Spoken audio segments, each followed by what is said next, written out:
رہتا ہے بخیل اس لیے کہ مال کی محبت ہوتی ہے، تو بانٹنے کے وقت وہ سخی کو ظاہر کرنے، سخاوت کو ظاہر کرنے کے لیے دے دیا کچھ، لیکن آپ کی غلطی ہے کہ آپ نے اس کو سخی سمجھ لیا اور اس کے بعد پھر آپ وہاں پہنچ گئے تو خیرات ملے گی کہ چٹکیاں ملیں گی، گالیاں ملیں گی، دھکے ملیں گے، ملیں گے کہ نہیں ملیں گے؟ سخی کا در خدا کی قسم رب نے جو قیامت تک بنایا اور میرے مصطفیٰ نے جو کھولا ہے وہ مرادی کا در ہے، اور آل علی کی صورت میں قیامت تک اولیاء کے در ہے جہاں پر حق کی خیرات ملے گی امت کو، بالمقابل اس کے اپنے زیادہ مریدوں، اپنے زیادہ شاگردوں، اپنے زیادہ دینی نظام و جماعت اور مسلکوں کو دیکھ کر تو یہ بھی کہنا شروع کر دے کہ ہم بھی حق دیتے ہیں، ہم بھی دین دیتے ہیں، دین کو حاصل کرنا ہو تو ہمارے پاس میں آؤ، تم دین سے فائدہ اٹھانے والے ہو، دین دینے والے نہیں ہو، اس لیے کہ وارث دے سکتا ہے دین، اگر وہ کچھ خیرات ادا فرما دے تو اگر تقدیر کے لکھپتی کروڑپتی بن گئے تو خیرات کچھ تم دے دیں گے مگر وارث اور سخی نہیں بن سکتے۔ اسی طریقے سے قیامت تک کے لیے امت کو دین حق کی خیرات دینے کا نظام رب کی طرف سے دلیل تو قرآن پاک کی ہونا چاہیے نا۔ قرآن مجید میں اللہ تبارک و تعالیٰ نے فرمایا قُلْ لَا أَسْأَلُكُمْ عَلَيْهِ أَجْرٍ مَوَدَّةً فِي الْقُرْبَىٰ، کیونکہ ثقافت اور وراثت میں نے اپنی آپ کو عطا کیے، تم ان سے محبت کرو، ان سے جڑے رہو، تم کو خیرات ملتے رہے گی، یہ قیامت کے آخر میں پیدا ہونے والے انسان کے لیے میرے آقا کا ارشاد ہے، قرآن پاک کے اندر میں ہے۔ پھر وہ حدیث پاک میں نے فرما دی، میں نے عرض کر دیا کہ کیا کہ انا مدینۃ العلم بابها علی، کیا فرما دیا کہ میں تو علم کا شہر ہوں، حق کا شہر، دین کا شہر ہوں، لیکن دروازہ اے امتیوں اس دروازوں سے، ان چوکھٹوں سے بے نیاز نہیں ہونا۔ اچھا مولا علی کا دروازہ تو یہاں پر اس طرف میں چلے جائے کہ سیدھا مولا علی کے پاس میں پہنچ کر ہم حاصل کریں گے، اس لیے حکمت کے خاطر کہ شاید مولا علی علیہ السلام کی ظاہری چوکھٹ کو بھی تصدیق کے ساتھ باقی نہیں رکھا۔ جب میرے مولا علیہ السلام کا اس دنیا سے پردہ ہوا، شہادت ہوئی، تو پھر امام حسن امام حسین علیہ السلام کو بلایا کہ دیکھو خدا کی حکمت اور میرے محبوب کی تمنا یہی ہے کہ میرے جنازے کے اندر میں سارے لوگوں کو نہیں بلانا، بلکہ جب رات کا اندھیرا ہو جائے تو میری قبر مبارک کہاں بنے گی اس کا بھی پتہ کسی کو نہیں ملنا، اس لیے جنازہ تیار کرو، تم ایک دونوں سامنے ہو جانا اور میرے جنازے کو اسی طرح پر چھوڑ دینا، میرے جنازے کو نظام غیبی اپنی طرف سے جہاں چاہے گا لے جائے گا۔ یہ انتظام نہیں ہے مولانا، انتظام قرآن سے لے کر حدیث تک، حدیث سے لے کر قیامت تک خدا کی قسم امت کے لیے حق چوکھٹ صرف علی کی ہے، جہاں سے ہی امت کو صحیح دین ملے گا۔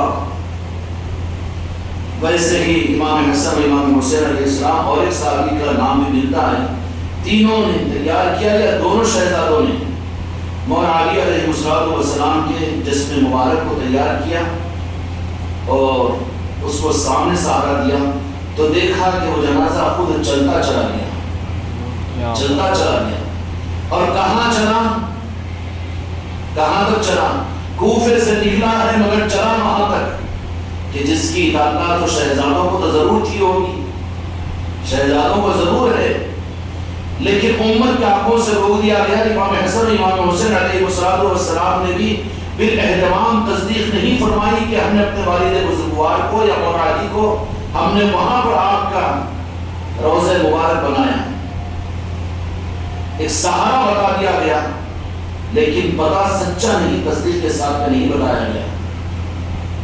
حکمتیں ہوتی ہے رب العالمین کی۔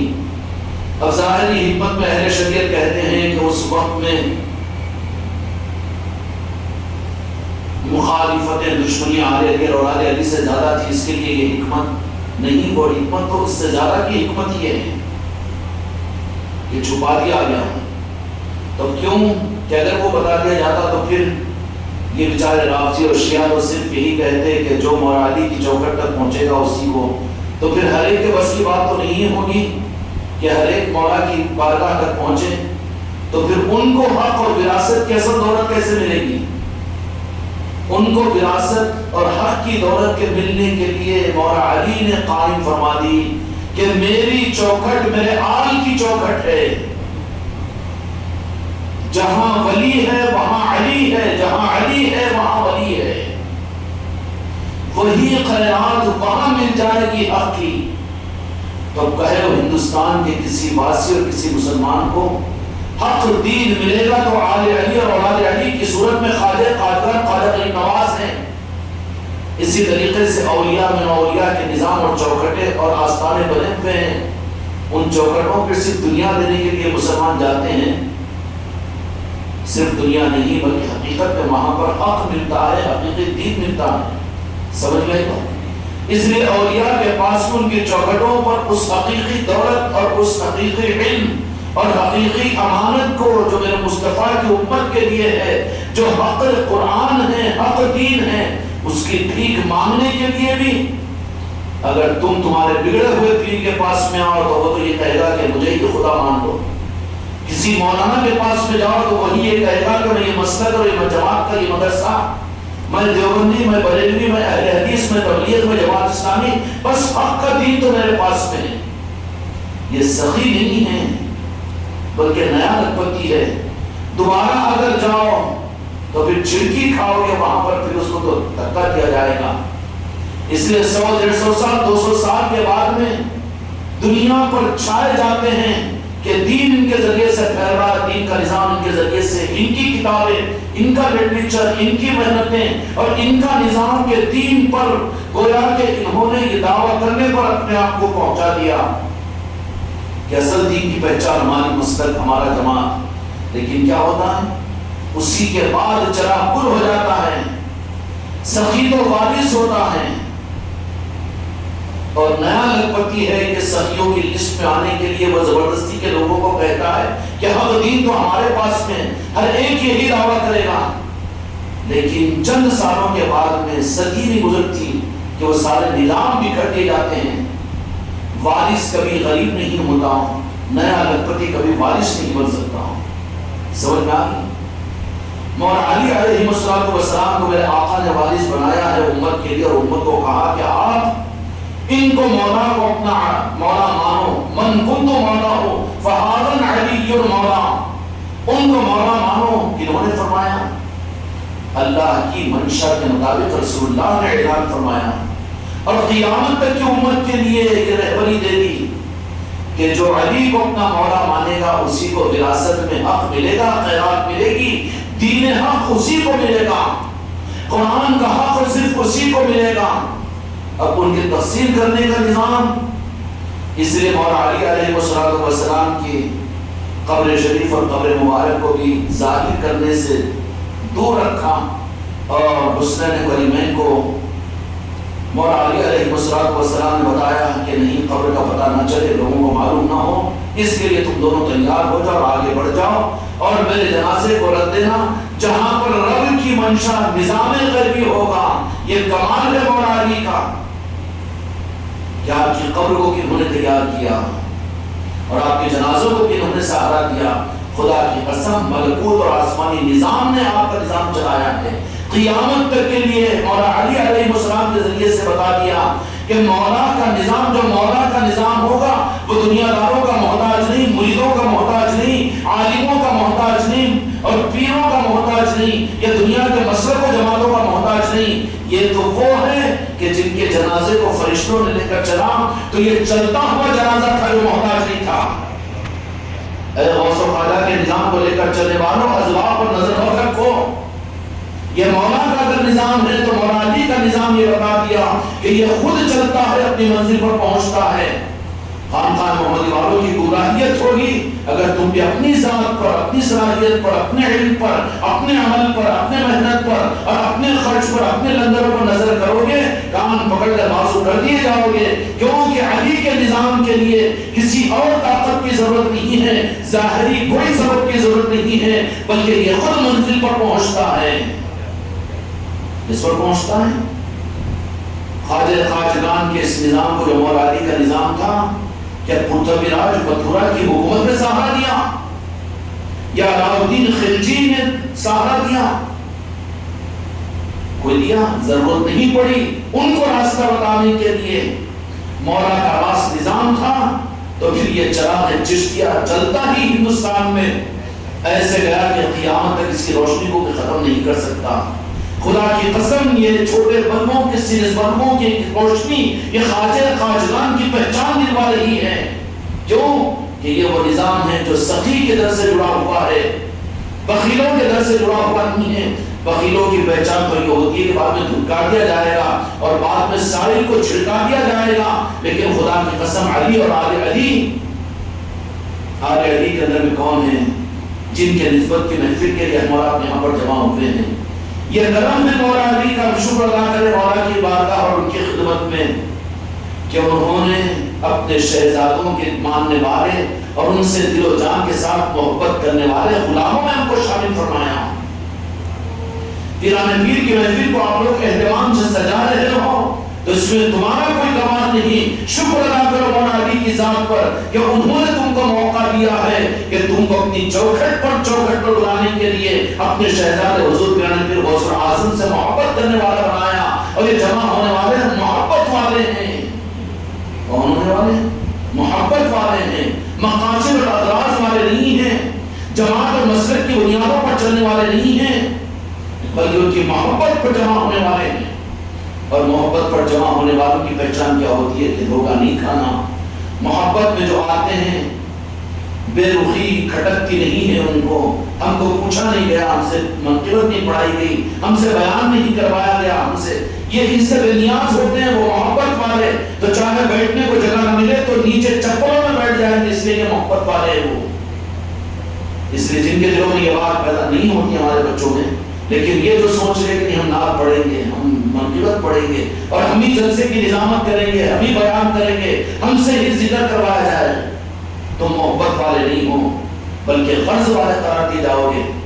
اس لیے میرے خانقاہ محمدی کے بچوں اور بچیوں ہمیشہ خیال رکھنا کہ تم خانقاہ محمدی کے اس نسبتوں کی وجہ سے ہم تم کو اولیاء سے محبت والا رشتہ جوڑنا چاہتے ہیں. غرض والا نہیں، مقاصد والا نہیں.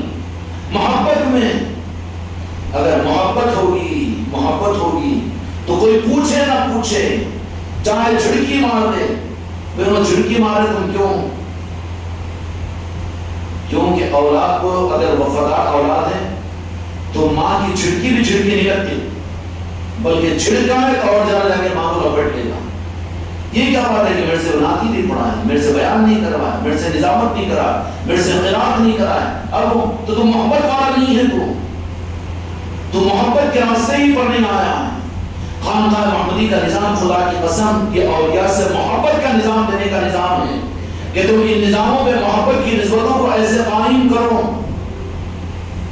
کہ یہاں سے اگر تمہیں چھڑکا کر نکال دیا بھی جائے تو پھر کہے گی جب تک زندگی کی سانس ہے اس وقت تک اس در کو نہیں چھوڑ سکتے. تب سمجھ لینا کہ تمہارے اندر میں ہم اپنے مقصد میں تمہارا پیر کامیاب ہوا کہ تم کو اس خانقاہ سے اور اولیاء سے محبت کا رشتہ قائم ہوا. خانقاہ محمدی کا مقصد خانقاہ سے، اولیاء سے، آل علی اور اولاد علی سے، مولا علی سے اور دو جہاں کے مالک میرے آقا محمد رسول اللہ صلی اللہ علیہ وسلم کے نارن پاک سے محبت کا رشتہ جوڑنے کے لیے ہے.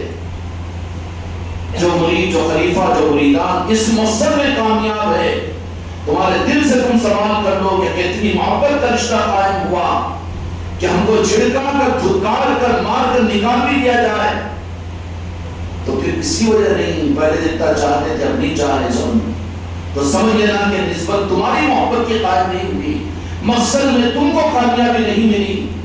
ہم تو یہی چاہ رہے ہیں کہ اولیاء سے، آل علی اور اولاد علی اور پنجتن پاک سے، جہاں کے مالک کے نارن پاک سے تم کو اور ہم کو غرض کا نہیں بلکہ محبت کا رشتہ جڑ جائے. خدا کی قسم محبت کا رشتہ جب جڑ جائے گا تب تو ماں کی جھڑکی پر بھی بات اولاد کھل کھلا کر ہنستی ہے معصوم. سمجھ میں آ رہی بات؟ ہوتا ہے کہ نہیں ہوتا؟ تو سوچ لو کہ خانقاہ سے غوث اعظم کی نسبتوں کی محفلیں آپ لوگ کرتے ہو، غریب نواز کی نسبتوں سے اپنے آپ کو جوڑے ہوئے ہو، چشتی ارمان سے اپنا ثبوت دیتے ہو کہ ہم اس خاندان چشتیہ کے فرد ہیں، لیکن کیا محبت قائم ہوئی؟ اگر محبت قائم نہیں ہوئی تو خطرے میں ہے کہ کبھی نہ کبھی اس محبت کے رشتے کے نہ ہونے کی بنیاد پر کبھی ہم کو اور تم کو بھی دھکا دیا جائے گا۔ اللہ اپنے محبوب کے صدقے میں تمہاری میری حفاظت فرمائے۔ محبت پیدا ہو جائے گی تو محبت میں دیوانگی ہوتی ہے، فریفتگی ہوتی ہے۔ اس زمانے کا امت کو اور دین کے حق کو سب سے زیادہ نقصان بتا دوں، سب سے زیادہ نقصان یہود و نصارہ کفار و مشرکین سے نہیں پہنچ رہا ہے، یہ بلکہ مسلمانوں کے وہ طبقے سے جن پر امت عام طور پر ان کو اپنا بڑا، اپنا عالم اور اپنا مقتدی مانتی ہے، انہوں نے دین کو نقصان پہنچایا ہے۔ وہ کیا ہے معلوم ہے؟ کہ انہوں نے محبت کے دین کو بدعت کا دین ثابت کیا۔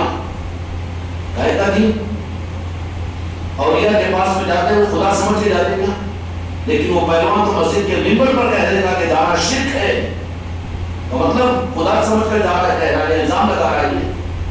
تو بڑا ظلم کیا ہے امت کا، جس سے دین کو بہت نقصان پہنچ رہا ہے۔ محبت کے دین کو اس نے بڑی آسانی کے ساتھ بدعت کا دین قرار دیا۔ خدا ہر امتی کو اپنے کرم سے توبہ کی توفیق عطا فرمائے۔ سوچے تو صحیح کہ دعائیں بے اثر کیوں ہو رہی ہیں، 57 ملکوں کی کوششیں کیوں بے اثر ہو رہی ہیں۔ ہر مسلمان مغموم ہے کسی نہ کسی طرح سے کہ مسجد اقصی اور اہل فلسطین اس وقت میں جس زندگی کے دور کے اندر میں ہیں، جہاں کے معصوموں کا، ان کی ناشوں کا بکھرنا ایسا محسوس ہو رہا ہے کہ امت کو بتا رہا ہے کہ میدان کربلا کو یاد کرو۔ نہیں ہے کربلا کیا، وہ ہوا تھا اسی کی نقل میں، لیکن پھر کامیابیاں کیا مجبوری ہے۔ اسرائیل کتنا صوبہ ہے، کتنا ہے حکومت اور طاقتیں اس کے مقابل میں 57 مسلمانوں کی حکومتوں کے پاس میں، ارے ساری دنیا پر بھاری ہے صرف سعودیہ، لیکن کیا وجہ فتح نہیں ہو رہی ہے؟ مسجد اقصی کے حاصل کرنے کا خواب ان کا تعبیر پہ کیوں نہیں بدل رہا ہے؟ برننگ ایشو ہے اس وقت میں فلسطین اور مسجد اقصی۔ آج مسلمان حکومت کے نشے میں دین کے ساتھ وہ جو محبت کا رخ میرے مصطفیٰ نے دیا تھا، آج وہ رخ کے کمی کی وجہ سے ان کی نظریں اپنی حکومتوں پر، اپنے اقتدار پر، اپنے اسباب پر، اور ان کی نظریں بم اور دنیا کے طور پر تلواروں پر، ان کی نظریں دنیا کی خیرات اور دنیا کے فنڈز پر، اور ان سب کی نظریں، لیکن بالمقابل اس کے اگر ان کی نظروں کا رخ بدل کر غرض کے بجائے مسلمان بھی جب آپ پڑی ہے سر کے اوپر تو مسجدوں میں قنوت نازلہ پڑھ رہا ہے اور دعائیں کر رہا ہے، لیکن اس سے پہلے تم نے کتنا بڑا ظلم کیا کہ محبت کے دین کو تم نے بدعت کا دین قرار دیا علی مسجدوں سے، تو ان مسجدوں میں تمہاری دعائیں قبول کہاں ہوگی؟ پھر مسجد اقصی کا فتح کرنا، یہ مسلمان دماغوں سے نکال دے کہ مسلمان فتح نہیں کر سکتا، اللہ دے گا۔ مسجد اقصی کے فتح کرنے کے دعوے کرنے والے اب تو ہوش میں آئے کہ تم اپنے ملک کی بابری مسجد کو نہیں بچا سکے، کہاں مسجد اقصی کو تم فتح کرو گے؟ دھوکہ ہے اللہ کے گھروں کو ہم فتح کریں گے، یہ تو خباثت اپنے دماغوں سے نکال دے۔ مسلمان یا کسی اور ملک کے ہاتھ میں نہیں کہ مسجد اقصی کو فتح کرے، بلکہ رب فتح کر کے دے گا۔ کیا ہوگا؟ وہ بندوں سے نہیں ہوگا، وہ سعودی عرب سے نہیں ہوگا، وہ ترکی سے نہیں ہوگا، مسلمانوں سے نہیں ہوگا، حماس سے نہیں ہوگا، اور ہزاروں تنظیموں سے نہیں ہوگا، نہ ہندوستان کی جماعت اسلامی نہ اہل حدیث سے ہوگا، نہ یہاں کے جنوبی جہادیوں سے ہوگا، بلکہ بیت المقدس فتح جو ہوگا، فتح مسلمان نہیں کرے گا بلکہ خدا عطا کرے گا۔ اور روح ہے مسلمانوں کی، ہم فتح کریں گے۔ اپنے مسجدوں کو تو بچا کے بتاؤ، اپنے ملک کی مسجد کو نہیں بچا سکے تو بیت المقدس سے تم فتح کر سکو گے؟ پھر جن کے ہاتھوں پر فتح ہوا کم از کم یہ تو دیکھو، ان سے تو عبرت حاصل کرو۔ کیا اتنا ایمان تمہارا اسلام کی تعلیم سے تمہاری نظر ہٹ چکی ہے کہ تم نے کیسے زام کر لیا کہ تم کو اپنا گھر بچانا مشکل ہے، تم مسجد اقصی کو فتح کرو گے تمہارے حکومتوں کی بنیاد پر اور تمہارے اقتدار کی بنیاد پر نہیں۔ تاریخ سے متمثل اسلام کے تم اسباب کو دیکھو اور سمجھو، سمجھنے کی کوشش کرو کہ بیت المقدس جو فتح ہوا حضرت عمر فاروق رضی اللہ عنہ کے زمانے میں فتح ہوا، جنگ سے فتح نہیں ہوا، جہاد سے فتح نہیں ہوا، فلسطین کی زمین کو خون سے رنگنے کے بعد میں فتح نہیں ہوا، بلکہ فتح بغیر جنگ کے ہوا تھا، اللہ نے فتح کروا کر دیا تھا۔ فتح مسلمان کرتے ہیں، یہ سمجھ لے تو ان کا دھوکہ ہے، یہ اللہ فتح کر کے عطا کرتا ہے۔ کیا کرتا ہے؟ عطا کرتا ہے، کیونکہ گھر اس کا ہے، اس کے گھر کو تم چلے فتح کرنے کو، بھیک مانگو اللہ کی بارگاہ میں کہ عطا کر مولا، ہم فتح نہیں کر سکتے۔ برا لگے گا نا ان لوگوں کو، بیت المقدس کو فتح تو کر سکتا ہے تو اپنے گھر کو فتح نہیں کر سکتا، اپنے نگاہ میں رہنے والی بیوی کو فتح نہیں کیا تو فتح کرنے چلا بیت المقدس کو۔ اللہ سے کہے ہم فتح کرنے والے نہیں ہیں، یا اللہ تو عطا کر۔ اور بیت المقدس کس کو عطا کرے گا؟ اللہ تبارک و تعالیٰ۔ عطا کرنے والے کون ہوں گے؟ وہ یہ جو فتح کرنے والے کا نعرہ لگانے والے نہیں، دھوکہ ہے ان کا۔ 1000 سعودی عرب جیسی حکومت تاریخ میں آ جائے، خدا نہ چاہے تو فتح ہو سکتا ہے۔ وہ کس دھوکے میں ہے مسلمان؟ اور جنون کیا جا رہا ہے امت کو، ہم فتح کرنے والے ہیں، فتح کرنے والے۔ یہ دھوکے سے نکل جائیں کہ بیت المقدس ہو کہ کوئی اور مقدس مقامات ہو، وہ فتح نہیں کیے جا سکتے، بلکہ رب کی طرف سے امت کو عطا کیے جاتے ہیں۔ کیا کیے جاتے ہیں؟ عطا کیے جاتے ہیں۔ اور عطا کن کو کرتا ہے؟ اللہ تبارک و تعالیٰ۔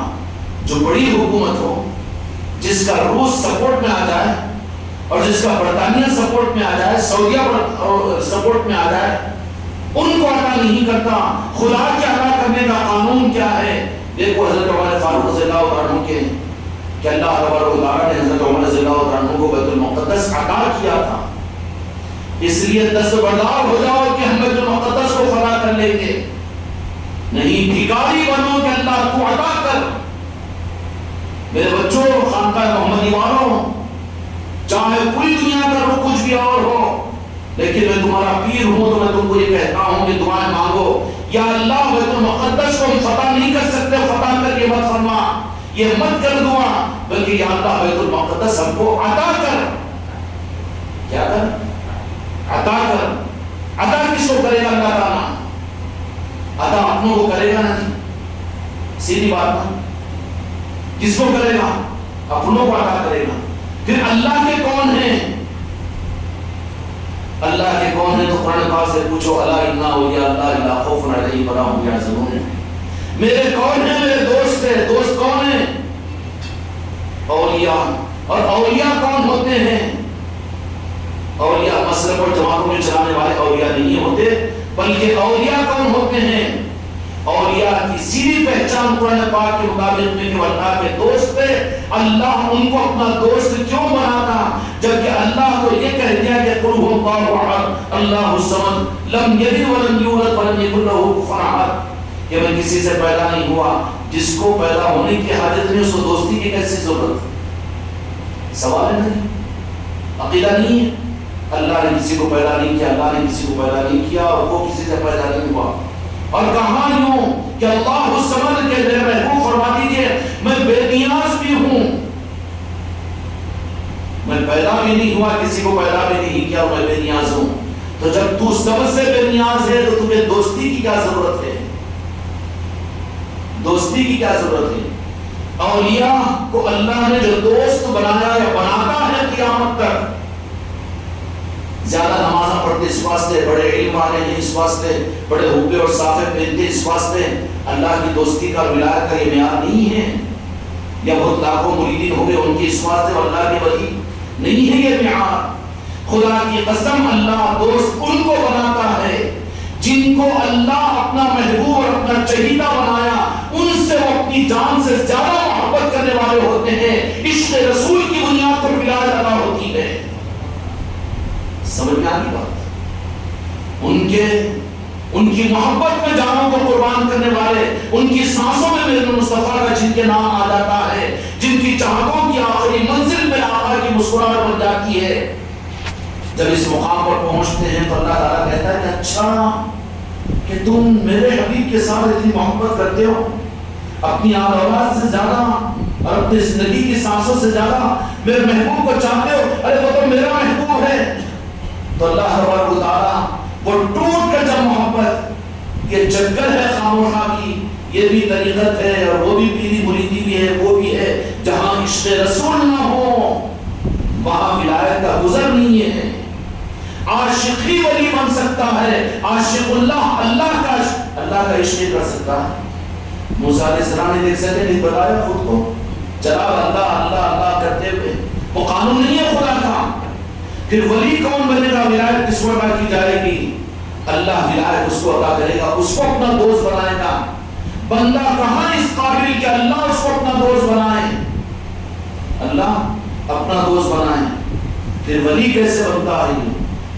ولی بننے کی بنیاد صرف یہ ہوتی ہے کہ جب وہ امتی بندہ ٹوٹ کر اللہ کے محبوب اور اللہ کے حبیب و جہاں کے مالک میرے آقا محمد رسول اللہ صلی اللہ علیہ وسلم کی محبت میٹھے کھٹے کی نہیں، صرف صلاۃ و سلام اور درود پاک کی نہیں، بلکہ ٹوٹ کر اس کے دل کی محبت کا رخ اور دل کی وجدان اور دل کا رخی مدینے کی طرف پہ میرے آقا کی طرف میں ہو جاتا ہے۔ تو جہاں اللہ رہتا ہے اپنے محبوب کے پاس، پھر یہ بھی اس کی محبت اس کے عشق میں پہنچ جاتا ہے۔ تو عشق کنشن کا مرکز کا مقام ولایت ہے۔ اللہ کے محبوب ہر لمحے برفان کا ذکر، اپنے محبوب کے ہی ذکر سے ذکر کو بلند کرنا میرا کام ہے۔ رب کا کام اپنے محبوب سے محبت کا اظہار، اور یہ عاشق مصطفیٰ کا کام محبت کی محبوب کی بارگاہ میں پہنچنا۔ تو دونوں ملتے ہیں تو وہ مقام ولایت ہوتی ہے۔ رب محبت کے ساتھ میرے مصطفیٰ کے پاس میں، اور یہ عاشق مصطفیٰ محبوب کے پاس سے پہنچتا ہے۔ یہ ملاقات دونوں محبتوں کی سمجھ میں آ رہی بات؟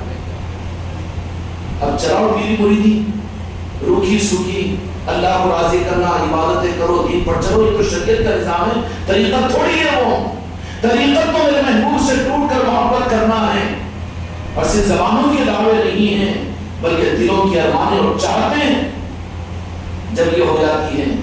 حضور پیران پیر غوث اعظم کے دل کے اندر یہ جب چیز ظاہر ہوئی تو اپنے علاقے میں رہتے ہوئے بے چین و بے قرار ہو گئے کہ وہ محبت کا جب چناؤ چل گیا قلب مبارک کے اندر میں، اپنے اعضاء اور روا سے اپنے آپ کو دور کیا اور بغداد کے صحرا اور جنگلوں کے اندر میں نکل گئے، اور 1 سال نہیں، 2 سال نہیں، 3 سال نہیں، 10 سال نہیں، 20 سال نہیں، 23 سال تک بغداد کے اطراف کے جنگلوں میں کہ جہاں پر کوئی ڈسٹربنس نہ ہو، نہ بیوی ہو، نہ بچے ہو، نہ آن ہو، نہ اولاد ہو، نہ محلے والے ہو، نہ پڑوسی والے ہو، نہ مسلک و جماعت والے ہو، بلکہ کون ہو؟ اللہ کے محبوبی محبوب ہو، اللہ کے محبوبی محبوب ہو، اللہ کے محبوبی محبوب ہو۔ ذرا مشکل ہو رہی ہوگی سمجھنے کے لیے، لیکن خدا نے قانون یہ نہیں بنایا، بندوں کو اللہ نے دھوکہ نہیں دیا، بندوں کو اللہ نے دھوکہ نہیں دیا کہ تم میرے چاہنے والوں مجھ سے محبت کرنے والے بن جاؤ، تو تم دھوکے میں رہنا کہ میں ہوں کہ نہیں ہوں۔ اس کے لیے اللہ تعالیٰ نے قانون بنا دیا کہ جو میرے محبوب سے محبت کرے وہ مجھ سے محبت کیا، جس نے میرے محبوب کو پایا اس نے مجھے پایا، جس نے میرے محبوب کو دیکھا، یا اللہ تیری عظمت کا اظہار بھی ہم کیا کریں تیرا شکر کہ جس نے میرے محبوب کو دیکھا حقیقت میں اس نے مجھے ہی دیکھا۔ یہ رب کا قانون ہے، اس نے حقیقت میں مجھے ہی دیکھا، تو رب تو چھپ گیا۔ بندوں کے لیے جس رب کو ظاہر کیا اس ذات کا نام میرے آقا محمد رسول اللہ کی ذات ہے۔ رب میں مصطفیٰ نہیں ملے گا لیکن محمد رسول اللہ میں اللہ مل جائے گا۔ لا الہ الا اللہ کہیں پر محمد رسول اللہ نہیں ملیں گے، لیکن آپ نے محمد رسول اللہ اگر کہا اللہ ملے گا کہ نہیں ملے گا؟ اب امت کو جہاں پر اللہ بھی مل سکتا ہے، اور جہاں پر میرے آقا بھی مل سکتے اس سے چھٹا کر اللہ کی طرف میں لگا دو. اس کا کلمہ آدھا ہے, اس کا ایمان آدھا ہے, اس کی طریقت آدھی ہے, اللہ ہی اللہ, اللہ ہی اللہ نہیں.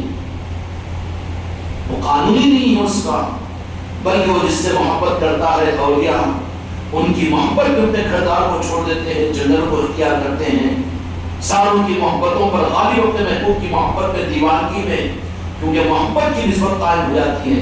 تو پھر دل نہیں لگتا ان کا آبادیوں میں, دل نہیں لگتا اپنے خاندانوں میں, اور دل نہیں لگتا اپنی جگہ, نکل کر چھوڑ کر نکل جاتے ہیں. اولیاء جب جنگلوں میں نکلتے ہیں تو ان کے مناجات کیا ہوتے ہیں, مناجات کیا ہوتے ہیں؟ اللہ اللہ, اللہ تو گھر میں بھی تھا, وہ جنگلوں میں کیوں نکلے؟ عبادتیں تو مسجد میں بھی ہو سکتی ہے, جامع مسجد میں ہو سکتی ہے, اپنی مسجد میں ہو سکتی ہے, تو پھر جنگلوں میں اولیاء کیوں جاتے ہیں؟ اچھا اولیاء جنگلوں میں چلے جاتے ہیں تو پھر جیسے کہا جاتا ہے کہ عبادات کے لیے مسجدیں اعلیٰ جگہ مقام بے شک ہے, تو مسجدوں میں تو عبادت ہو سکتی ہے. عبادت سے ولی نہیں بنتا بلکہ محبت مصطفیٰ سے ولی بنتا ہے. اور محبت اس درجے پر آگے بڑھ جاتی ہے کہ اب اس کو دل نہیں لگتا اپنی آبادیوں میں, اور اپنی آبادیوں کو چھوڑ کر محبت مصطفیٰ میں, محبت خدا کہیں گے اس کو, محبت مصطفیٰ ہی محبت خدا ہے. محبت خدا وہ محبت خدا, محبت خدا نہیں ہے جس میں میرے مصطفیٰ نہ ہو. قل ان کنتم تحبون اللہ فاتبعونی یحببکم اللہ. اے میرے محبوب آپ اعلان کر دیجیے کہ جو میرے محبوب کی تابعداری اور میرے محبوب سے محبت نہ کرے, میری محبت بھی وہ حاصل نہیں کر سکتا. رب کا قانون تو قرآن مجید کے در میں حق کا راستہ تو یہ ہے, مومن اگر ہے تو مومن کی منزل پر سے میرے مصطفیٰ کی نام پاک ہے, اٹھتے اور بیٹھتے تو اپنے محبوب کی یاد ہے. جب اس راستے پر آگے بڑھتا ہے تو پھر اللہ کی محبت وہاں پہنچتی ہے. تو یہ رب تک کہاں پہنچے, جب میرے مصطفیٰ تک پہنچتا ہے تو وہاں پر رب بھی مل جاتا ہے, اور اس کی محبت جب کمال پر پہنچ جاتی ہے تو رب کی ایک نگاہ کرم بواسطے میرے مصطفیٰ کے, اچھا تمہارا چاہنے والا میرے, ہاں مجھ سے بہت محبت کرنے والا ہے. یہ اپنے بستروں پر کروڑ بھی لیتا ہے تو یا رسول اللہ کہتا ہے اس کے دل کی امنگیں میری محبت میں ہوتی ہے. رب کے سامنے میرے مصطفیٰ کی سفارش میرے مصطفیٰ کی زبان سے ہوتی ہے, تو اسی لمحے پھر رب العالمین اس کو اپنا دوست بنا دیتا ہے. یہ ہے ولایت. اور پھر ولی کی پہچان کیا ہوگی؟ وہ مصطفیٰ سے جوڑنے والا ہوگا, دھوکہ دے کر رب کی طرف دھکیلنے والا نہیں ہوگا. اور جو ٹھکر رہے ہیں کہ نہیں درود سلام اور یا رسول اللہ مت کہو, یہ مت کہو, یہ یا رسول اعظم مت کہو, یا غریب نواز اللہ اللہ کہو, تو اہل محبت نہیں, اہل قرض ہے وہ. جب ان کو خود نہیں ملا رب اور وہ خود مقام ولایت پر فائز نہیں ہوئے, تو بتاؤ پوری دنیا کی تاریخ اسلام میں مجھے ذرا کھل کر بتا دینا کہ جو عاشق ہے وہ تو ولی ہے, لیکن جن کے پاس میں عشق کا کانسیپٹ نہ ہو, محبت کا تعلق نہ ہو, ان کی پوری تاریخ میں ایک ولی کو بھی بتا دیجئے مجھے, بتا سکتے ہیں کوئی ایک غوث و خواجہ جیسا بتا دے. پوری دنیا کی تبلیغ, پوری دنیا کی جماعت اسلامی, پوری دنیا کی اہل حدیث اور پوری نجدیت, پوری وہابیت اپنی تاریخ میں ایک غوث و خواجہ جیسا بتا دو یا ایک صابر پاک جیسا بتا دو, بتا سکتے ہیں؟ پھر بھی سمجھ میں آیا مسلمان کو. یہ وقت نازک ہے, اپنے روح کو بدلو, اس کے بغیر چارے کار نہیں ہے. باطل کھل کر حالانکہ مٹھی بھر نہیں ہے, اور پھر ناچ نچا رہا ہے وہ اسلامی مملکتوں کو. آج نیند اڑی بھی ہے لیکن پھر بھی مسلمان سمجھنے کو تیار نہیں ہے. کربلا کو دیکھو مسلمانوں کو حق سمجھ میں آئے گا. یہ چکر ذہنوں سے نکال دو کہ ہم مسجد اقصی کو فتح کر سکیں گے. فتح کا دعویٰ چھوڑ دو, توبہ کرو اور رب سے کہو کہ عطا کر مولا, تیرے عطا کرنے سے ہم کو ملے گی. فتح کرنے کی چکر میں کہاں ہو تم, کیوں خاموخواہ کے اپنی جانوں کو ضائع کر رہے ہو, اور کیوں اپنی آپ کی صلاحیتوں کو برباد کر رہے ہو. تم اہل قرض ہو, تم اہل محبت نہیں ہو. اگر اہل محبت ہو تو بیت المقدس فتح نہیں ہوگا بلکہ عطا کیا جائے گا. کہنے دیجیے مجھے, حضرت عمر فاروق رضی اللہ عنہ نے بھی فتح نہیں کیا, اور صلاح الدین ایوبی نے میری فتح نہیں کیا بلکہ رب نے انہیں عطا کیا ہے۔ حضرت کہتے چھوڑ دو یہ کہ بیت المقدس کو صلاح الدین ایوبی نے فتح کیا، غلط بات ہے، اور غلط بات ہے یہ جو عمر فاروق رضی اللہ عنہ نے فتح کیا۔ تاریخ حضرت عمر فاروق رضی اللہ عنہ کی کہ بھیج دیا صحابہ کرام کی جماعت کو بیت المقدس اور فلسطین کے علاقے میں جا کر پڑاؤ ڈالے ہوئے ہیں، لیکن بیت المقدس کے ان قلعوں کے اندر اتنا محاصرہ کیے ہوئے یہودی کہ فتح ہو کر نہیں دے رہا ہے، وہ اندر بند ہے لیکن کوئی ان کی فتح کا کوئی راستہ نہیں نکل رہا ہے، راستہ نہیں نکل رہا ہے۔ آخر میں بیت المقدس کے ان یہودیوں نے آ کر، ان کے علماء نے آ کر، اور جو تورات کے جاننے والے علماء، صحیح علماء تھے، انہوں نے آ کر کے وہ وقت تو آ گیا ہے، ہماری آسمانی کتابوں میں ہم کو رہ گئی کہ بیت المقدس مسلمانوں کے ہاتھ پر فتح ہو جائے گا۔ کیا ہو جائے گا؟ فتح ہو جائے گا، اور ہمارے ہاتھوں سے نکل جائے گا اور مسلمانوں کے ہاتھوں میں چلے جائے گا، لیکن تم ہم سے نہیں لے سکتے۔ اسرائیل بھی اپنی ظاہری صورت میں یہی کہہ رہا ہے مسلمانوں نے عالم اور حکومتوں سے کہ تم لے نہیں سکتے، لیکن عطا تو کر سکتا ہے وہ، پھر بھی رجوع نہ ہو عطا کے راستے پر تو پھر برباد ہوتے رہیں گے۔ فلسطین جو قربانیاں، ان کی شہادت اپنی جگہ ہے میرے بچوں، کھیل و تماشا نہیں ہے، جن پر گزرتی ہے انہیں پتا ہے، ہم پر گزری نہیں نا، ہم کو پیر میں کانٹا چپ جاتا ہو تو بے چین ہو جاتے ہیں، لیکن ان میرے بھائیوں، میری بیٹیوں اور میرے بہنوں پر اور ان کے آدمیوں پر، ان کے میرے بچوں پر کیا گزرگی ہوگی، اور 1-2 سال سے نہیں 70 سال سے گزر رہی ہے، لیکن یہی 70 سال امت کے لیے حق کے راستے سے کاٹنے کی تاریخ بنی ہے۔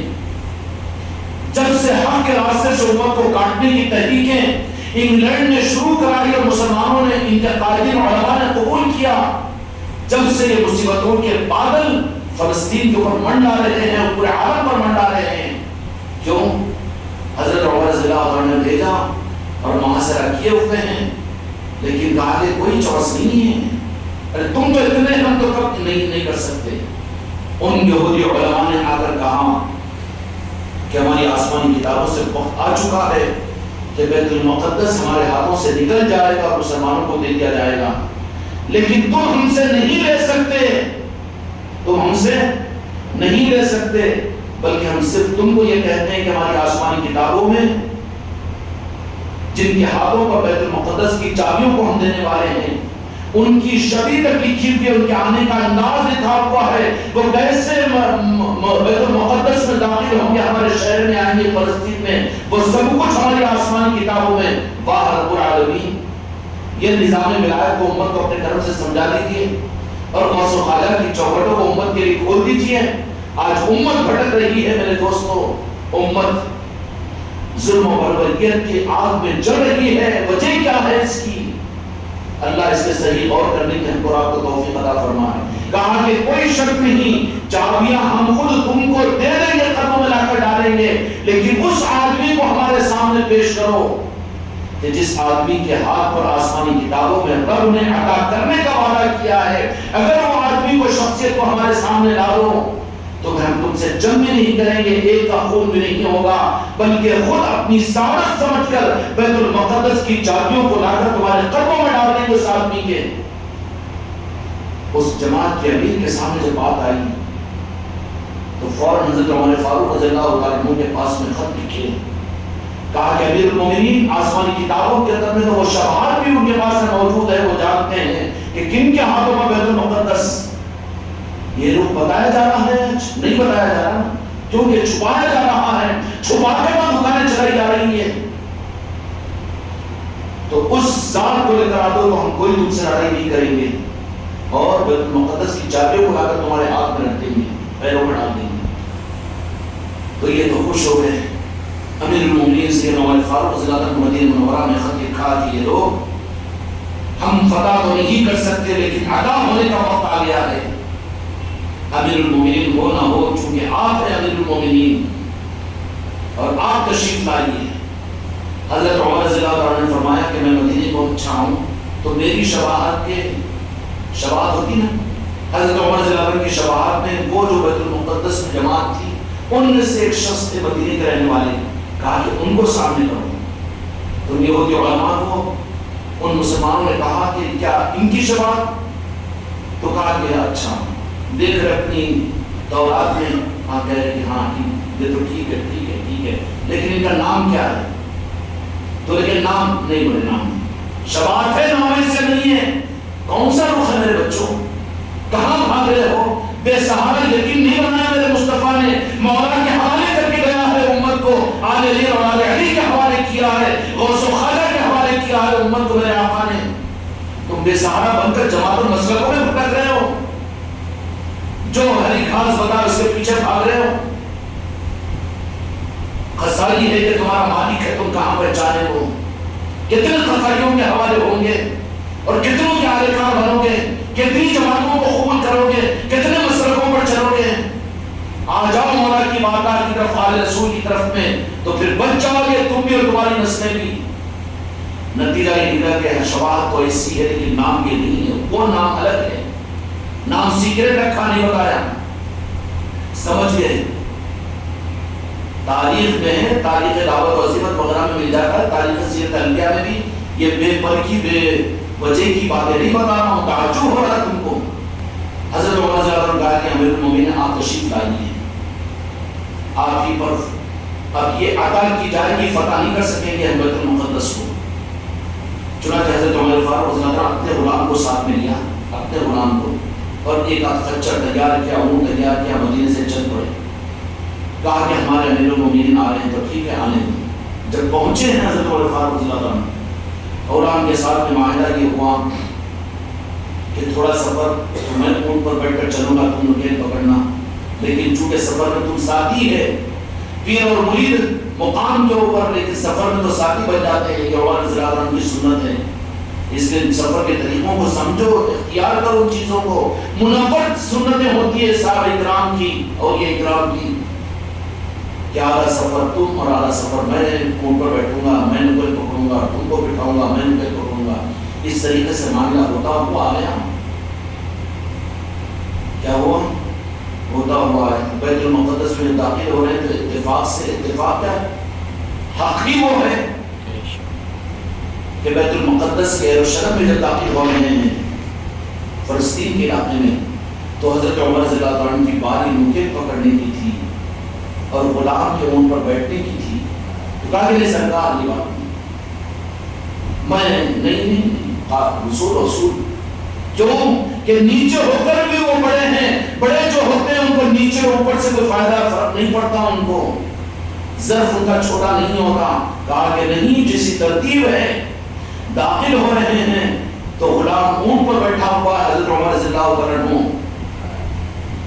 اپنے جوتوں کو اپنے کاندھے پر لٹا کر اونٹ کی نکیل پکڑ کر اندر داخل ہو رہے ہیں. یہودیوں سے ان لوگوں نے کہا, یہودی علماء سے, کہ ہمارے امیر المومنین آ چکے ہیں, آ جائیے. تو جب آ کر باہر دیکھا تو بولے کہ کون امیر المومنین؟ تو بولے کہ جن کے ہاتھ میں نکیل ہیں وہ کون ہیں؟ وہ غلام ہیں. کہا کہ ٹھہر جاؤ.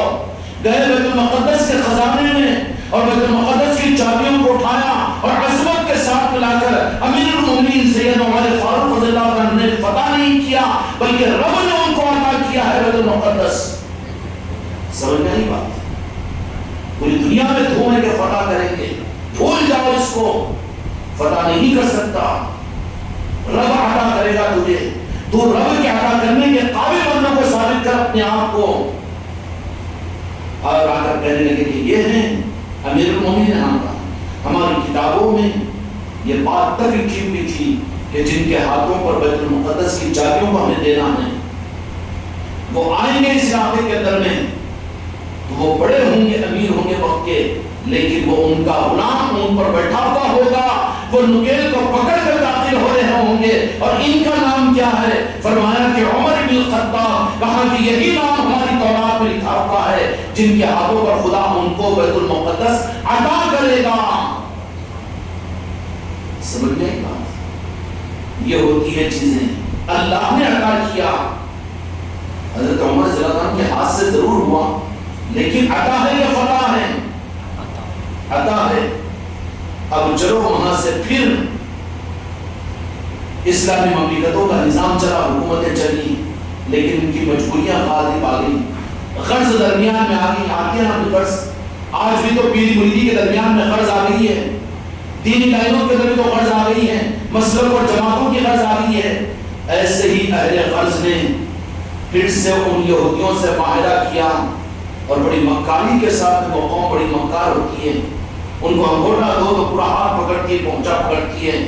مگر قصور کس کا تھا؟ قصور بات تو نہیں ٹھہرا سکتے، ہمارا مزاج نہیں ہے، لیکن خدا کا نظام ہے. وہ پھر سے جو حضرت عمر فاروق رضی اللہ عنہ کو اللہ نے بیت المقدس عطا کیا تھا اور 100 برس تک جو مسلمانوں کے ہاتھوں میں تھا، بعد کے زمانوں کے اندر میں ان یہودیوں نے پھر اپنی سازشوں کے ساتھ میں بیت المقدس میں پھر اپنے آپ کو بسانے کا پرمیشن لیا، اور لے کر آ کر پھر اس طریقے سے نظام کو پھیلایا. بدعقیدگی ذرا جلدی پھیلتی ہے، وائرس جلدی پھیلتا ہے، بیماریاں جلدی پھیلتی ہے، بیمار آدمی جلدی ہوتا ہے، صحت دور سے ملتی ہے، دیر سے ملتی ہے. سمجھ میں آ رہی بات؟ بیت المقدس کے اوپر پھر ان یہودیوں نے ہوتے ہوتے ہوتے ہوتے اپنے نظام کو اتنا مضبوط کیا کہ شروع کے اندر میں مسلمان حکومتوں حکمرانوں کے سامنے انہوں نے پیشکش کی کہ ہمارے پاس فن ہے، ہمارے پاس دماغ ہے، ہم آپ کے غلام بن کر آپ کی حکومت کو مضبوط کریں گے. اس سازش سے چور راستے سے پھر سے مسلمان حکمرانوں کے ساتھ میں انہوں نے معاہدہ کیا، اور پھر سے فلسطین کے اندر میں یہودیوں کا انفلوئنس ہوا اور آ کر بسنا شروع کیے. قبضہ کرتے کرتے کرتے آخرکار یہ ہوا کہ انہوں نے اپنی ضرورت تھی ان کو، کیوں کہ یہودی قوم کے بارے میں اللہ تبارک و تعالیٰ نے قرآن مجید کے اندر فرمایا کہ ان پر خدا کی لعنت ہے کہ وہ بھٹکتے رہیں گے، ان کو کوئی اپنا ملک اور اپنا اقتدار نہیں ملے گا. اگر اسرائیل کی حکومت اور اقتدار کو بے وقوف جو مان رہے تھے، ہمارا ہندوستان کا بھی ابھی تک الگ تھا لیکن کچھ مگر سنبھل گیا ہے. فلسطین کو اس کا جائے مقام، اس کی دارالحکومت مانا ہی نہیں جا سکتا، اس سے بڑا بے وقوف کوئی نہیں ہے. لیکن مسٹر سلمان بھی، سعودی عرب والے بھی کوشش میں تھے کہ مان لیں گے، مانتے نہیں ہیں. قرآن مجید اللہ نے فرمایا کہ اسرائیل اور یہودی قوم ایسی قوم ہے کہ جن کو جہاں پر مستقل سکونت کا مقام اور اقتدار کی حکومت ان کو نہیں دیں گے، وہ بھٹکتی آتما رہے گی. بھٹکتی 70 سال سے فلسطینی اور نہتوں نے وہ بم برسا رہے ہیں تو یہ پتھر اور گلیروں سے ان کی جان کو دم کر رہا تھا. ڈرتے تھے. یہودیوں کے اندر اتنا روب فلسطینیوں کے معصوم بچوں کا کہ اگر کہیں پر 2 معصوم بچے نظر آتے تو بڑے سے بڑا اسرائیلی بھی مال خوف کے ہاتھ میں پستول لے کر واپس پلٹ جاتا کہ ان کے پتھر وہ کام کرتے جس کی گولی کام نہیں کرتی. 70 سال کی فلسطین کی تاریخ ہے یہ. اللہ نے ان کے اندر میں بزدلی داخل کر دی ہے. لیکن اس انگلینڈ اور امریکہ نے کہ نہیں کوئی ایک مقام ہونا چاہیے، اطراف کے مملکت والے مسلمانوں کو لپایا، ہم تمہاری مدد کریں گے، ہماری طرف سے یہ مراد. اسی میں تو پھنسے ہوئے مملکت اسلامیہ، اردن ہو کہ شام ہو کہ دوسرے علاقے ہو، ہوا کہ نہیں ہوا. یہ ان چار بازوں کی چار بازی ہوتی ہے کہ اسرائیل کو موقع دو وہاں پر، آج آؤ مہمان رکھو. بڑے دل والے ہوتے مسلمان، اور مگر وہ مہمان نہیں کہ دشمن ہے، اس کا پہچاننا بھی ضروری ہے. اور مہمان اور دشمن کو آدمی نظروں سے پہچاننا مشکل ہوتا ہے، وہ تو دل کا نور ہوتا ہے جس سے پہچانا جاتا ہے. اور وہ دل کا نور اتقوا فراست المؤمن فإنه ينظر من اللہ، وہ دل کا نور جن کے پاس میں ہوتا ہے وہ آل علی اور اولاد علی اہل السلام سے ہوتے ہیں، جن کے قلب سے وہ دیکھ لیتے ہیں، قلب کی نگاہ سے کہ آنے والا کی کیا ارادے کے ساتھ میں آ رہا ہے. یہ آنکھوں سے دیکھ کر پہچانے کی چیز نہیں ہوتی. یہ دولت تو اللہ دلوں کے اندر میں مومنین کو عطا فرماتا ہے. فراست المؤمن فإنه ينظر من اللہ، کہ مومن کی فراست سے ڈرو کہ اللہ کے نور سے دیکھتا ہے. یہ آنکھوں سے نہیں، وہ دل کے نور سے ہوتا ہے. امت کے لیے دنیا میں 72 مملکتیں رکھ کر بھی آج ان کی ناکامی کی وجہ یہ ہے کہ یہ آل علی اولاد علی اولیاء سے جڑے ہوئے نہیں ہیں. ان کی سرپرستی میں تو ہے، لیکن ایک ہے محبت اور ایک ہے قرض. غرض کے لیے تو اولیاء کو مانا جاتا ہے، پیرانے پیر کو مانا جاتا ہے، غوث اعظم کو مانا جاتا ہے، لیکن محبت کا رخ نہیں ہے، تو پھر ان کی نظریں بھی نہیں، تو آج سب کچھ ہوتے ہوئے بھی دنیا میں ہلکے چھاپ کی طرح سے بہتے ہیں۔ تو جب غازی نے غضب کرنا شروع کیے وہاں پر، امریکہ نے اور انگلینڈ نے سپورٹ کیا اور مسلم حکمرانوں کو تیار کیا کہ نہیں ان کی مملکت کو قبول کر لو، تو کئی ملکوں نے دستخط بھی تو کر دی، نے اسرائیل کو مان لیا تھا نا۔ اب نمبر تھا مسٹر سعودی عربیہ والوں کا، شاہ سلمان کا، بہت لبھایا، بہت کچھ کیا، امریکہ نوازی ہوئی۔ تب تاریخوں میں جانے کا موقع نہیں ہے، جو بات رس کرنا ہے وہ یہ ہے کہ آخر میں کہ اگر سعودی عرب چونکہ مسلمانوں کا کعبہ ہے، مکہ اور مدینہ ہے، عقیدتوں کا مرکز ہے آج بھی، سعودیہ اگر قابو میں آ جاتا ہو تو سب کچھ، لیکن خدا کی کرنی وہ مولا کا نظام ہے، میرے آقا کی مرضی ہے کہ اب تو سب سے زیادہ مکھی کھائے جیسا امریکہ کو محسوس ہو رہا ہے کہ ساری سعودیہ کی تاریخ اور جتنی اس نے تیاری کی تھی، آخر وقت میں جا کر یہ کیا ہو گیا، پریشان ہے۔ اسرائیل سے زیادہ امریکہ کی نیند اڑی ہوئی ہے اب کہ اپنے پلان میں ہم فیل ہو گئے۔ وَزَحَقَ الْبَاطِلِ إِنَّ الْبَاطِلَ كَانَ زَهُوقًا، قرآن مجید کی یہ آیت یہاں پر سمجھ میں آتی ہے کہ باطل کو اللہ اس کے بھیجے پر مان لیتا ہے کہ سمجھ نہیں سکتا کہ کیا ہو رہا ہے۔ امریکہ نے جو کچھ سعودیہ کی ابھی تک کچھ پناہی کی تھی اور جتنا اس کے لیے اپنے آپ کو پیش کیا، اپنی عورتوں کو پیش کیا، اپنی یونیورسٹیوں کو پیش کیا اور اپنے دھن من دن کو سب کو پیش کیا امریکہ نے، لیکن اصل وقت کے اوپر اس دستخط کے ہونے سے پہلے، اسرائیل کو مملکت ماننے سے پہلے یہ کیا ہو گیا، نیند اڑی کے سب سے زیادہ نقصان ہوئے زمین پر۔ اس اقدام کی وجہ سے تو امریکہ کی ہو رہا ہے، امریکہ کا رونا اور چیخو پکار چل رہی ہے کہ ہم تو فیل ہو گئے، ہماری محنتیں سمجھ میں آئی، محنتیں بیکار ہو گئی ہے ہماری، ہمارا سعودیہ کے دارو پر تیل کا ڈالنا اور ہمارا ان خوشامدی کا کرنا، ان شہزادوں کے سامنے اپنے آپ کو پیش کرنا بے کام ہو گیا، نتیجہ نہیں نکل سک رہا ہے۔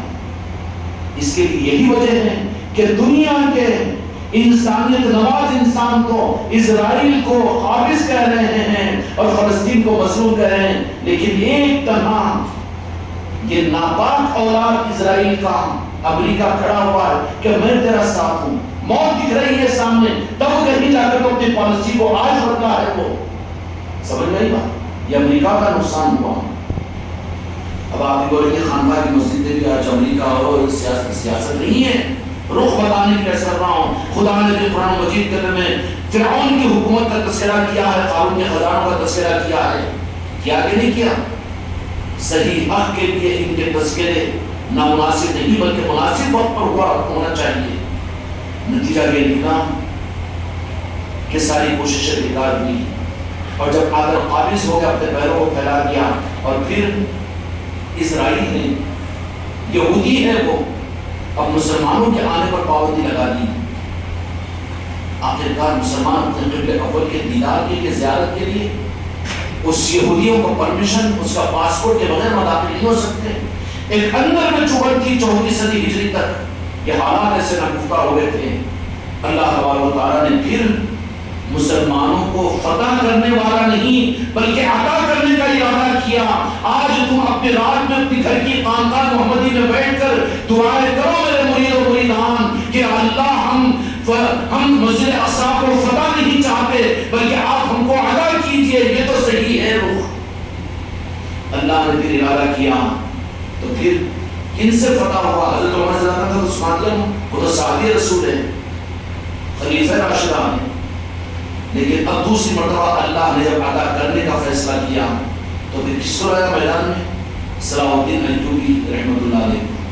اور صلاح الدین ایوبی کون ہے؟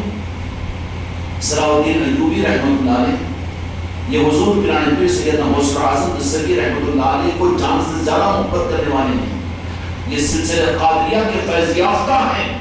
یہ بچپن سے اپنے والد بزرگوار کے ساتھ پیرانے پیر کی ملاقات کے لیے بغداد شریف میں جایا کرتے تھے۔ ایک مرتبہ تو پیرانے پیر غوث اعظم نے فتح تاثر میں تقدیر کو دیکھا صلاح الدین ایوبی کے، تو پیرانے پیر ہے وہ ایک نظر میں ہزاروں کی تقدیروں کو ہزار پشتوں کر دیکھ سکتے ہیں۔ پیرانے پیر جن کے نسبت پر تم کو اور مجھ کو اس خانقاہ کے محفلوں میں شرکت کا موقع ملا میرے بچوں، محروم مت چھوڑیے، ان کی نگاہ کرم کی خیرات ملے گی۔ یوں فرمایا کہ اللہ تبارک و تعالیٰ نے مجھے عبد القادر کو یہ تصرف عطا فرمایا کہ میں تم لوگوں کی تقدیروں کو اپنی ہتھیلی میں دیکھتا ہوں پوری دنیا کو۔ یہ پیرانے پیر کی ذات ہے۔ کیا ہے؟ یہ پیرانے پیر کی ذات ہے۔ والد محمود لے جایا کرتے تھے پیرانے پیر کی بارگاہ میں۔ کہاں لے جایا کرتے تھے؟ پیرانے پیر کی بارگاہ میں ابھی حیات ہے۔ 8-9 سال کی عمر میں ایک مرتبہ والد بزرگوار صلاح الدین ایوبی کے جیسے پیرانے پیر کی بارگاہ میں لے گئے، دیکھ کر اور کیا پریشانی پر دیکھا، ارے یہ تو فتح کرنے والا نہیں، عطا کا لینے والا شہزادہ ہے۔ اولیاء کیا کرتے ہیں؟ جن کو جو کام پہ لگا ہے وہ کام پہ لگا دیتے ہیں، وہ مالک ہوتے ہیں۔ پیرانے پیر سے غوث الاعظم دستگیر رحمۃ اللہ علیہ کی ذات یہ اولیاء بنانے والے ہیں، اور ان کی ہی وجہ سے دنیا میں قیامت تک ولی بنتے رہیں گے۔ بغیر پیرانے پیر غوث الاعظم کے سند کے، بغیر ان کی نظر کے، خدا کی قسم کوئی ولی نہیں بن سکتا۔ اور جو اپنے آپ کو ولی بولے اپنے مریدوں کے منقبتوں کے سننے پر اور کہتے کہ یا غوث نہیں کہنا، یا عالم شریف کا اہتمام نہیں کرنا، تو وہ ولی ہے۔ اس کچھ نہیں ملی بیچارے کو بھی ولایت، اس کو راستہ بتاؤ کہ اس کو بھی ولایت ملے تو بن پیرانے پیر غوث اعظم کا فقیر، ان کے در کا گدا بن اور ان کے در کا کتا بن، تو وہ خیرات دیں گے تو تجھے ولایت ملے گی۔ اور جو ان کی مخالفت، یا عالم شریف نہ کرو، غوث اعظم کی مجلس سے مت کرو، غوث پاک کا نام مت لو، یا غوث اعظم مت کہو، اپنے گھر پر غوث پاک کے نشان کو مت لگاؤ، جو یہ کہے وہ ولی۔ ہاں، ولیوں کی دو قرآن پاک میں دو طبقے بیان کیے گئے، ولی اللہ اور ولی الشیطان۔ دو طبقے بیان کیے گئے ولیوں کے معنی دوست ہوتے ہیں۔ قرآن مجید اللہ تعالیٰ نے فرمایا کہ ولیوں کے دو طبقات ہیں، ولیوں کے وہ یہ ولیوں کے نہیں بلکہ ایک شیطان کے ولی ہوں گے جن کے ذریعے سے شیطانیت، جن کے زبانوں پر شرک و بدعت کا اظہار ہوگا، اولیاء سے دور کرنا، اولیاء کے نظاموں سے دور کرنا اور حق سے دور کرنا ہوگا، اور جن کی مصروفیت، جن کا بیان، جن کی تقریر، جن کی صحبت اولیاء سے نفرت پیدا کرے، خدا کی قسم ولی الشیطان ہے۔ قرآن پاک کے متعلق میں کہ ایسی صحبتوں سے خود کو بچا لو۔ اللہ کی مخالفت نہیں کریں گے، وہ شریعت کی مخالفت نہیں کریں گے، لیکن اللہ کے دوستوں کی مخالفت کریں گے۔ نہیں جانا چاہیے، ان سے محبت نہیں کرنا چاہیے، ان کے سلسلے وہ گمراہی اور بدعت ہو جاتی ہے، پیری مری کی غیرت ہوتی ہے۔ جو یہ کہے وہ ولی الشیطان ہے۔ ولایت کا نظام تو یہاں غلامی کے اندر ملے گا، نسب اور سلسلوں سے ملے گا۔ پیرانے پیر غوث اعظم دیکھ لیا پریشانی پر، تقدیر کو پڑھ لیا کہ آگے سے کیا کام ہونے والا ہے، اللہ کیا کام لینے والا ہے، وہ اللہ لکھنے والا، طے کرنے والا، لیکن پڑھنا وہ اولیاء کو اللہ تعالیٰ ادا کرتا ہے۔ ولی دیکھ کر پہچان لیتا ہے کہ آگے کیا ہوگا۔ سلطان الدین خواجہ اپنے بغیچے میں پانی دے رہے ہیں، ابراہیم بندر نے کہا کہ نہیں، اس کام کے لیے تو نہیں آئے، چلو اشارہ کر دیا، واقع نہیں ہوا۔ اسی طریقے سے صابر پاک کو بابا خود الدین مختار کا کی ہو، ان لوگوں کو دیکھتے ہیں پہلی نظر پر تو بس دل دے دیتے ہیں، اور دل دے کر دل میں محبت کا وہ رشتہ دے دیتے ہیں کہ پھر وہ کام بھی دے دیتے ہیں ان کو کہ تمہارے ذریعے سے مدرسہ سنبھالو، مسجد سنبھالو، مسجد سنبھالو، جماعت سنبھالو، لوگوں کو نمازی بناؤ۔ یہ کام نہیں دیتے اولیاء۔ اولیاء جو کام دیتے ہیں ان کے اعتبار سے ان کی تقدیر میں رب کی جو مرضی ہوتی ہے، وہ رب سے پوچھ لیتے ہیں کہ اس سے ہم کو کیا کام لینا ہے۔ جاؤ دکن کے علاقے میں ہم نے قربیت تم کو بندہ نواز اس طرح سے دیتی ہے، جاؤ وہاں پر چلاؤ۔ سلطان الہند غریب نواز نے کہا کہ راجن شاہ ولی جاؤ عادل آباد کی سرزمین کے اوپر، ہم نے قیامت تک کے لیے وہاں کی قدریت ہم نے تم کو ہم نے وہاں کیا، وہ عادل آباد کی سرزمین ہم نے تم کو دے دی ہے۔ دینے والے وہ لوگ ہوتے ہیں۔ پیرانے پیر غوث اعظم دستگیر رحمۃ اللہ علیہ نے کہا، صلاح الدین ایوبی کے چہرے کو دیکھتے ہی ذرا بری نظر سے دیکھا اور کہا کہ کون ہے یہ؟ تو والد محترم نے کہا کہ میرا بیٹا ہے۔ ارے بیٹا تمہارا نہیں، ادھر لے کر آؤ۔ نزدیک قریب جیسے ہی لے کر آئے، اپنے دست مبارک، دست غوث اعظم ہے یہ، گردن پر تھپ کو مارا۔ کہاں مارا؟ صلاح الدین ایوبی کے۔ کہا کہ جاؤ شیر ہے، تم سے کام لیا جائے گا۔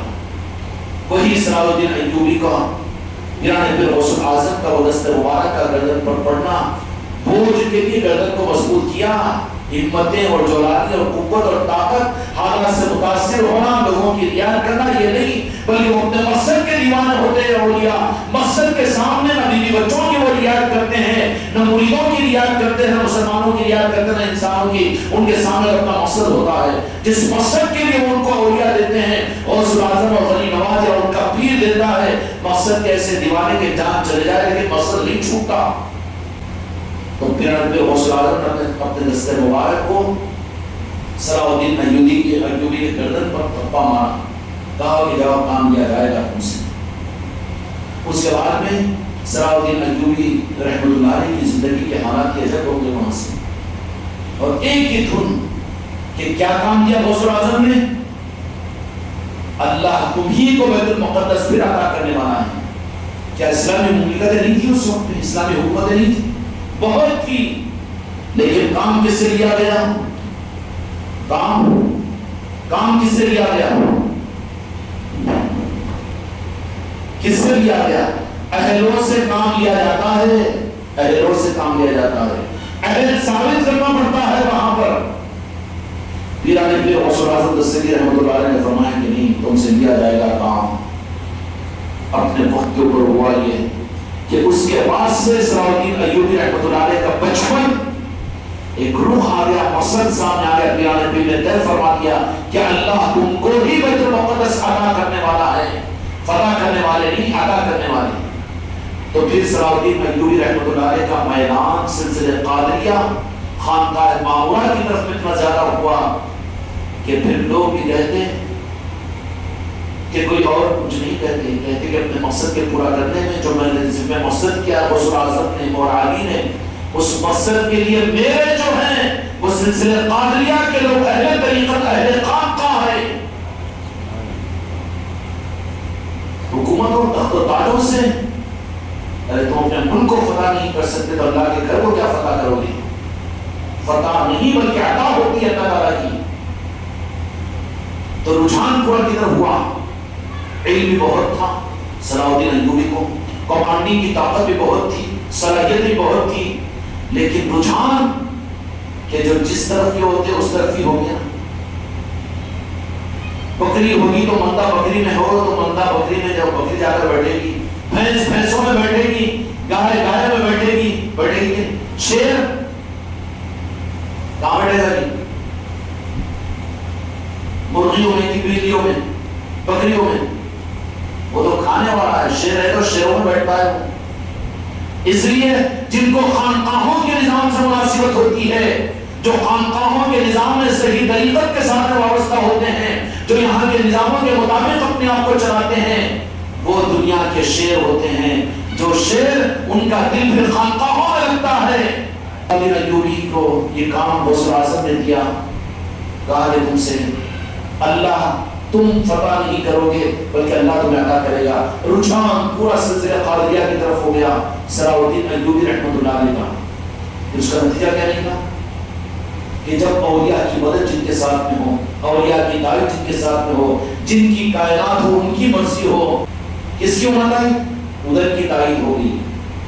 تو صلاح الدین ایوبی رحمۃ اللہ علیہ خود پکڑے گا کہ تاریخ کے واقعات، اس لیے تاریخ کے حوالے دے رہا ہوں میں۔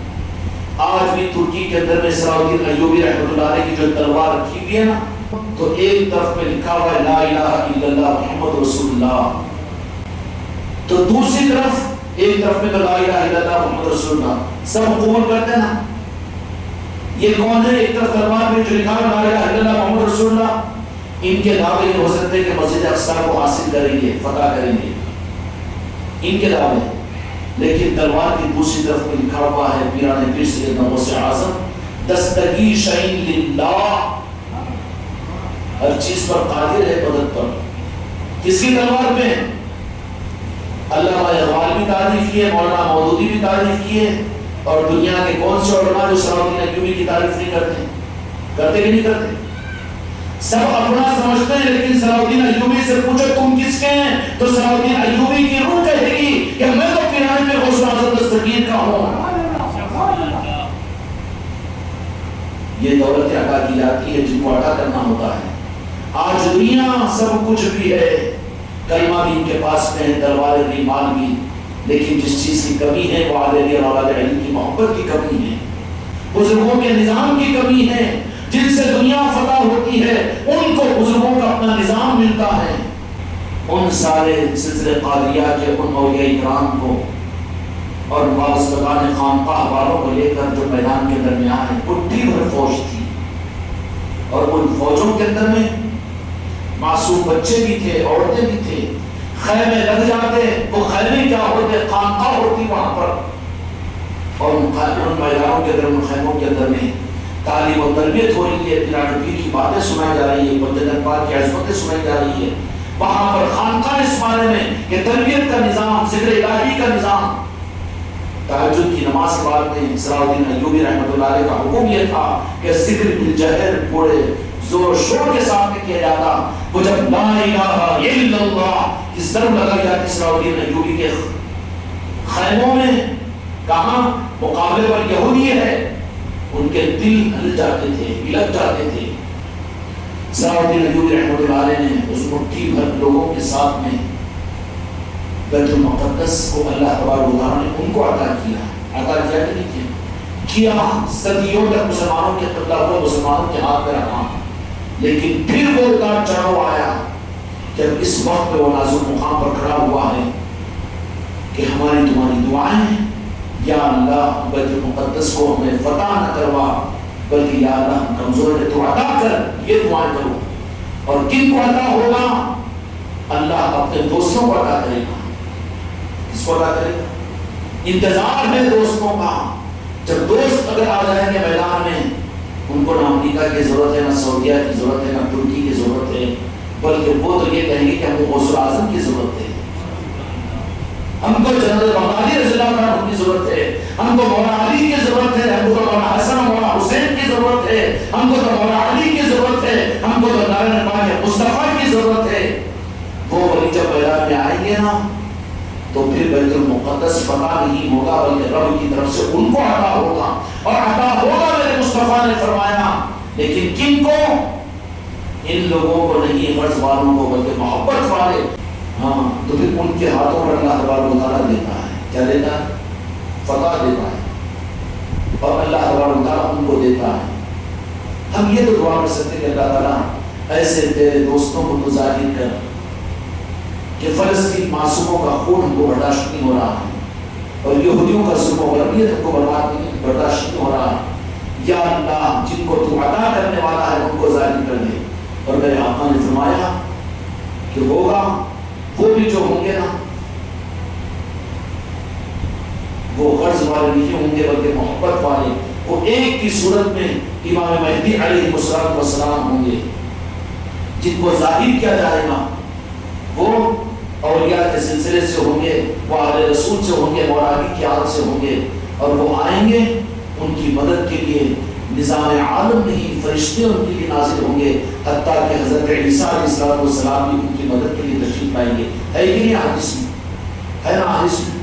پوری حدیث موجود ہے، لیکن اس کے اصل رخ کو بتانے سے ان کو خطرہ یہ پڑ جاتا ہے کہ میری پیری پھر کہاں چلے گی، لوگوں کو حق معلوم ہو گیا، انہیں چھپاتا ہے۔ وہ مولانا یہ تاریخ سے واقف ہے، حدیث سے، قرآن حدیث سے، لیکن اگر میں صحیح ظاہر کر دوں تو پھر مجھے کہاں پوجا جائے گا؟ ہر جگہ یہ چیز چل رہی ہے، اس لیے ان سب کو چھوڑ کر ایک آیت قرآن پاک کی سورہ فاتحہ کی اہدنا الصراط المستقیم، اس کو پڑھتے ہوئے رب سے کہو کہ مولا اب میں تجھ سے ہی حق کا راستہ مانگتا ہوں، تو کیا رب تم سے چھپائے گا؟ کیا عطا کرے گا؟ پھر کہے گا کہ جاؤ میرے دوستوں کے پاس میں۔ پھر دوستوں کے پاس میں جانے کا رجحان پیدا ہوا، دل کھینچ رہا ہے، جانا چاہیے راجن شاہ ولی، جانا چاہیے اجمیر۔ ان لوگوں کو مت بولو، اگر تم بھی ان کو اگر بول دو غلطی سے محبت میں اپنا محسن سمجھ کر کہ میں اجمیر سے کون سا پیر ملا دے کو میں شرک کر دیتا ہوں، ہوگا مشرک بن جاتا ہوں، وہ چھوڑ دے ان کو، یہ بڑے پاکٹ مار دیں گے، مت جا وہاں پر روک دیں گے، ہوگا کہ نہیں ہوگا؟ اس لیے اللہ سے مانگو، اللہ جدھر کو رجحان پیدا کرے، ان اولیاء سے محبت کو پیدا کرو، پھر ان اولیاء کی محبتوں کی وجہ سے تم کو پھر مولا علی کی چوکھٹ ملے گی، اور یہ غوث اعظم کی صورت میں، غریب نواز کی صورت میں پوری دنیا میں ان کے سلسلوں کی جو چوکھٹیں ہیں، یہ ہے اصل میں مولا علی کی وہ چوکھٹ، جہاں ولی ہے وہاں علی ہے۔ خوش قسمتی ہماری رات کی ہے کہ اللہ تعالیٰ نے ہم کو رات کو پھر پھر سید غوث اعظم سید رحمت و رضوان کی نسبتوں کی محفلوں کے انعقاد کا موقع دیا. اشتہارات مل چکے ہیں، پوری خانقاہوں کے اندر شروعات بھی ہو چکی ہے. اور میں نے عرض کی تھی کہ نیا لگتا تھی تو سخیوں کو دیکھ کر کچھ دے دے گا، لیکن دوبارہ بے وقت پہنچو تو چٹکی مارے گا، ہو سکتا ہے گردن میں دھکا مارے گا گھوسا مار کے. لیکن مولا علی کا دربار، اولیاء کا دربار، حق کے دینے کے لیے رات کے اندھیرے میں پہنچ جاؤ تو پردہ کر دیتے ہیں، دن کے اجالے میں جاؤ. ان کا وہ خزانہ وہ ہے کہ جس میں بانٹنے سے زیادہ ہوتا ہے اور یہ دنیا داروں کے خزانوں میں دینے سے کمی ہوتی ہے. ان سے امید مت رکھو کہ یہ اسلام کے علمبردار اور یہ اپنے آپ کو اسلام کے قائد کہنے والے علماء الزوما کہنے والے اور اپنے آپ کو پیر بولنے والے تم کو حق دیں گے. حق کے لیے تو اولیاء کی چوکھٹوں سے حق کو لو. اس لیے آگے کے اولاد نبی کی محبتوں کے ساتھ میں، تاکہ تمہارے ذریعے سے میرے آقا کی آنکھوں کو ٹھنڈک بھی پہنچے. اور میں چاہتا ہوں کہ تمہارے ہاتھوں پر میرے آقا اور میرے اولیاء بھی تم کو اپنا بنا کر تم سے بھی دنیا میں گلشن کھلا ہے، تمہارے گھروں میں بھی باغ و بہار ہو، تمہاری ذاتوں سے اولیاء اپنے نظاموں کو آگے بڑھائے، تمہارے گھروں میں ذکر کی مجلسیں شروع ہو، تمہارے گھروں میں اولیاء کی نسبتوں کی محفلیں شروع ہو. یہ گل و گلشن بنے گا، گل و گلزار بنے گا. ہو رہا ہے کہ نہیں ہو رہا؟ اس لیے اپنی محبتوں کی نسبت اولیاء سے جوڑو، اور اولیاء انہی پر نظر کرم فرماتے ہیں جو محبتوں کی نسبت ان سے جوڑتے ہیں. سمجھ میں آ رہی ہے؟ اس لیے کل سے بھی مجلس میں آنا ہے، اور مرکزی مجلس کے دن جو تبرکات کی زیارت ہوگی اس میں بھی خود کو بھی رکھنا ہے، اپنے اہل و عیال کو بھی لانا ہے، ابھی سے اس کی تیاری کرنا ہے. سمجھ میں آ گئی؟ اللہ تعالیٰ ہم کو اور آپ کو اسلام کی زندگی اور اپنے وقت پر ایمان پر خاتمے اور نسبتوں کے محفوظ کرنے، نسبتوں کے بچانے کی ہمت اور جرأت ہمارے اندر پیدا فرمائے.